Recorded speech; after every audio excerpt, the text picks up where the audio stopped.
I haven't eaten in 2 days. I'm scared for my baby. Those were the words that would stop an entire biker clubhouse cold.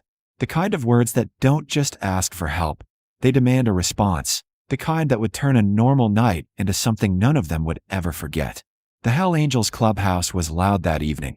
The usual mix of engine noise, laughter, and the clink of glass bottles echoing off the worn concrete walls, a space that most people in town avoided unless they were looking for trouble or were part of it.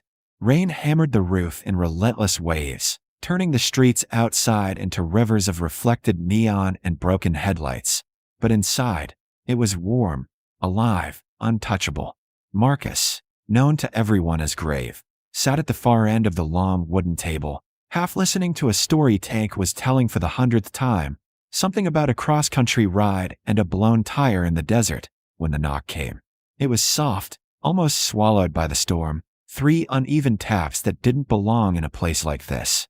Conversations didn't stop immediately, but Grave's head lifted, eyes narrowing slightly, because after years of living the kind of life he had, you learned the difference between a knock that brought trouble and a knock that carried something else. This one wasn't loud enough to be confident, wasn't aggressive enough to be a threat. It was hesitant, careful, afraid. You expecting someone? Tank asked, noticing the shift in Grave's posture. Grave didn't answer right away.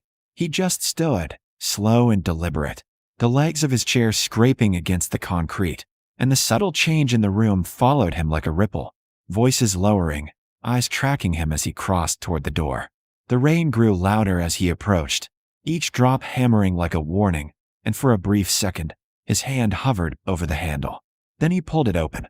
The storm rushed in first, cold air and rain splattering across the floor, but behind it stood a woman who looked like she had nothing left. She couldn't have been more than her mid-20s, her dark hair plastered to her face, clothes soaked through and clinging to her frame. But it was the way she held herself that made Grave pause. Not defensive, not aggressive, just barely standing, like whatever had kept her going was running out fast. And then he saw her belly.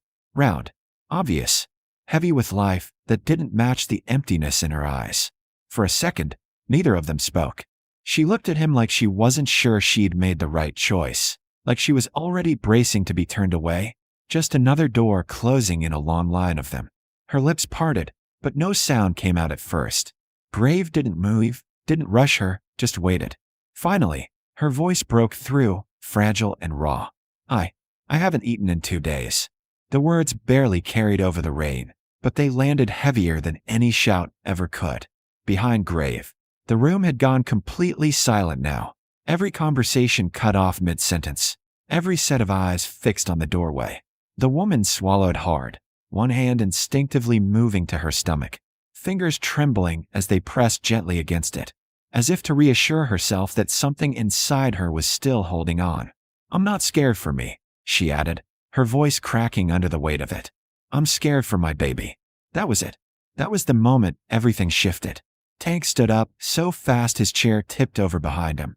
Rosa was already moving toward the kitchen without being told, and someone reached over to kill the music entirely, leaving only the sound of the storm and the quiet, collective realization settling over the room. Grave stepped aside, opening the door wider. Get inside, he said, his voice low but firm, not a question, not a suggestion. The woman hesitated just long enough to show how little trust she had left in the world, then stepped forward, crossing the threshold like it might collapse behind her.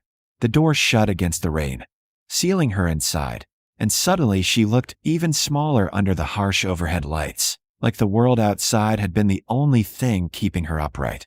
Rosa was there first, draping a thick blanket over her shoulders, guiding her toward a chair at the table with a gentleness that didn't match the hardened look she usually carried. Sit, she said softly.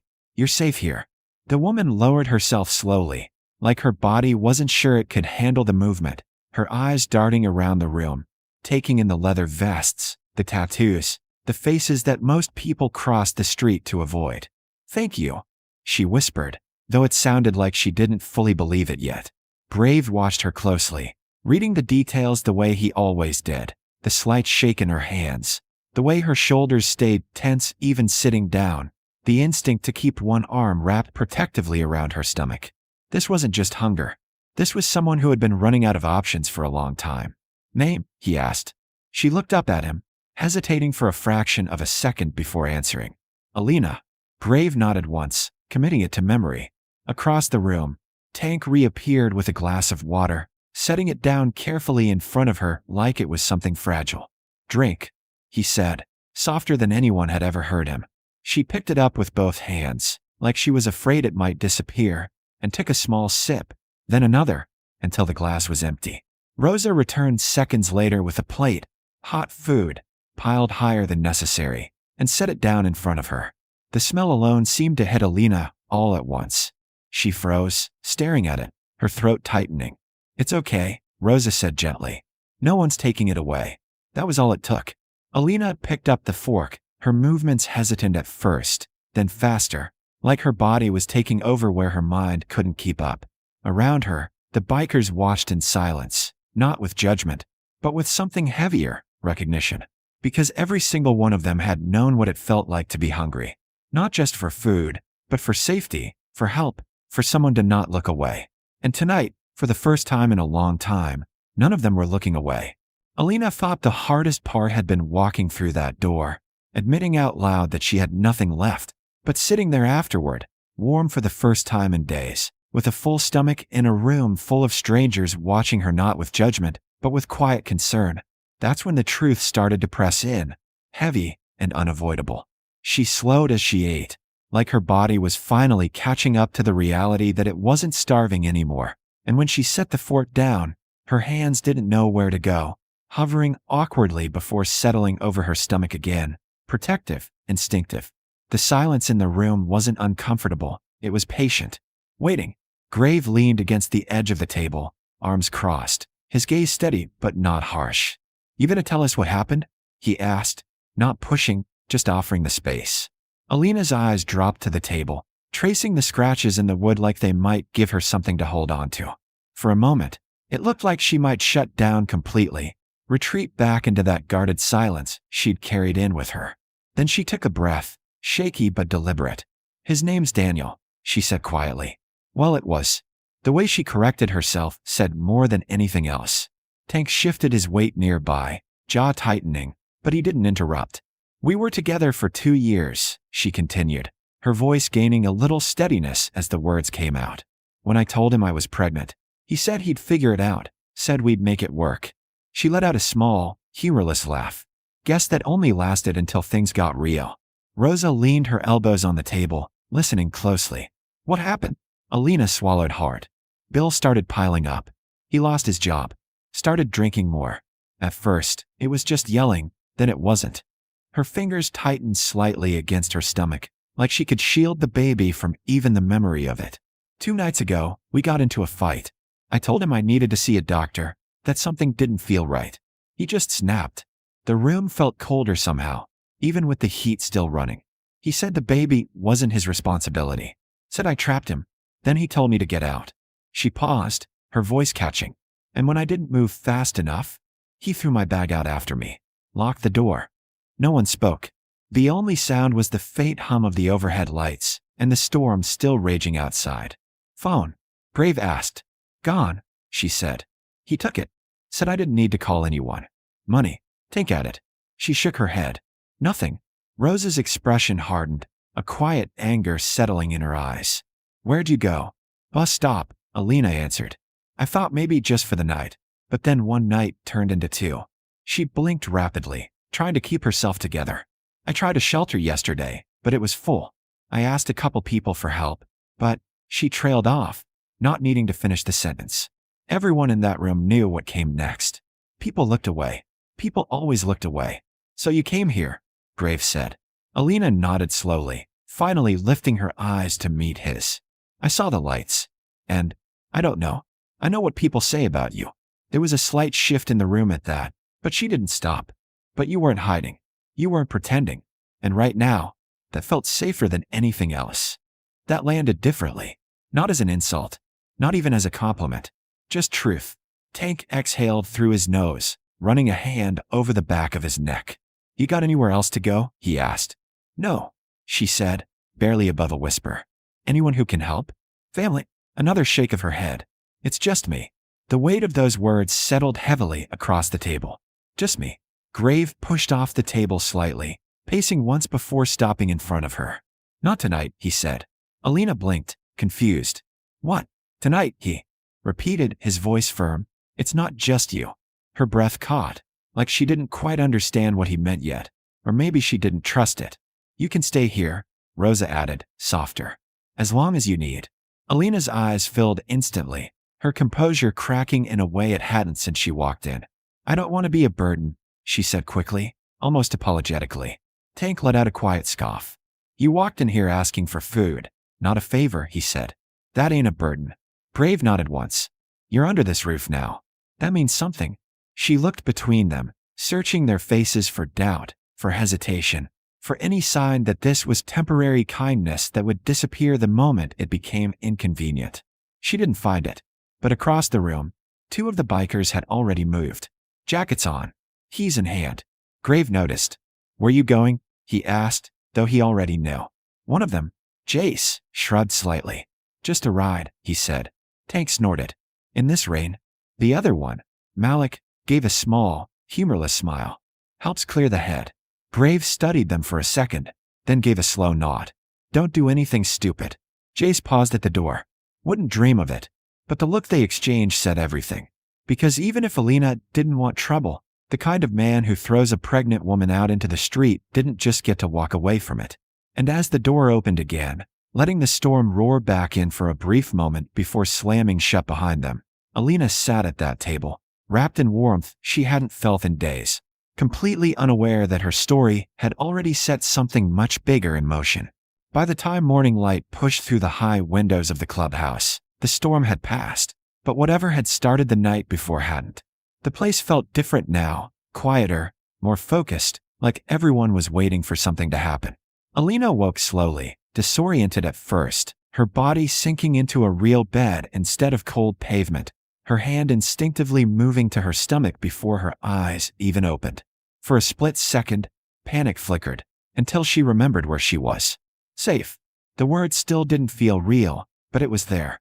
Folded neatly beside her were clean clothes, a bottle of water, and a small paper bag.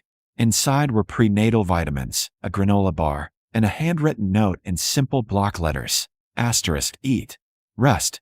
You're not alone. Asterisk, her throat tightened as she held it, the weight of that sentence hitting harder than anything else. Outside the room, voices carried low and steady, the normal rhythm of the clubhouse returning. But underneath it was something sharper, something intentional. When she stepped out, wrapped in borrowed clothes, conversations softened just slightly, not out of suspicion, but respect. Rosa greeted her first, handing her a cup of tea like it had always been routine. Morning, she said. How you feeling? Alina nodded faintly. Better, I think. Grave stood near the far wall, arms crossed, watching the room the way he always did, but when his eyes landed on her, there was a brief, almost imperceptible nod. You eat again, he said. We talk after. She agreed, not realizing that the conversation he meant had already started hours ago, because just before dawn, Jace and Malik had come back, and they hadn't come back empty-handed, not with anything physical, but with information, enough to confirm what they all suspected. The apartment, the man, the way he lived, the way he treated people. Grave had listened without interrupting, piecing it together with the calm focus of someone who didn't need noise to make decisions. So when the rumble of an engine echoed outside just before noon, no one was surprised, except Alina. She froze mid-step, the cup in her hands trembling slightly as the sound cut through the room. Grave's head turned toward the door immediately. Tank straightened. Rosa set her mug down slowly, and then came the shouting. I know she's in there. The voice was loud, rough, laced with anger that didn't care who heard it. Alina's face drained of color. No, she whispered, backing up a step. He found me. Rosa was at her side instantly. Hey, look at me, she said gently. You're okay. But Alina's breathing had already picked up, panic clawing its way back in. He's not going to stop, she said, shaking her head. He never stops. Grave stepped forward, his voice cutting through the tension. Stay inside. It wasn't a suggestion. It was a line drawn. Alina didn't argue. She couldn't. She just nodded, clutching the edge of the table as if it was the only thing keeping her grounded. The door opened slowly, and the man outside barely gave it a second before stepping forward, trying to force his way in. He didn't get far. Grave didn't move much, just enough to block the entrance. But it was enough. Behind him, Tank, Jace, Malik, and half a dozen others filled the space, silent, solid, unmoving. The man hesitated for the first time, his confidence flickering just slightly as he took in the scene. "Where is she?" he snapped, trying to recover. "She doesn't belong here." Graves' expression didn't change. "You need to leave." "She's carrying my kid," the man shot back. "That makes it my business." Tank took one slow step forward, his presence alone shifting the balance of the moment. "No," he said, voice low and steady. "It doesn't." The man laughed, but it came out thinner than he intended. "You think you can scare me?" Graves shook his head once. "We're not trying to scare you." That pause, that quiet confidence, hit harder than any threat. The man looked past them, trying to catch a glimpse inside, trying to hold on to control, but all he saw were people who weren't moving, weren't backing down, weren't even raising their voices. And for the first time, he realized something he hadn't considered before. He wasn't in charge here. "This isn't over," he muttered, taking a step back. Grave didn't follow. "Yeah," he said calmly. "It is." Another long silence stretched between them, thick with everything unsaid. Then, just like that, the man turned, walking back to his truck without another word. The engine roared to life, tires spitting gravel as he pulled away faster than he'd arrived. No one moved until the sound faded completely. Only then did Graves step back inside, closing the door with a quiet finality that felt like more than just wood and metal. It felt like an ending. Alina stood where she had been, eyes wide, body still braced for something that hadn't happened. "He's gone," Rosa said softly. "He won't come back." Alina looked at her, then at Grave, then at the others who had just stood between her and everything she'd been running from. "Why?" she asked, her voice barely holding together. "Why would you do that for me?" Grave met her gaze, his answer simple, almost matter of fact. "Because someone should have done it sooner." The words settled deep, reshaping something inside her that had been broken for a long time. Weeks later, when the baby came, a healthy, crying little girl with tiny hands that wrapped instinctively around her mother's finger. The same people who had stood in that doorway stood in a hospital hallway, awkward in their leather vests, holding flowers that didn't quite match who they were. A nurse had asked who they were to the mother. Alina had looked at them, tears in her eyes, a quiet smile breaking through. "Family," she said. And for the first time in a long time, that word meant something real.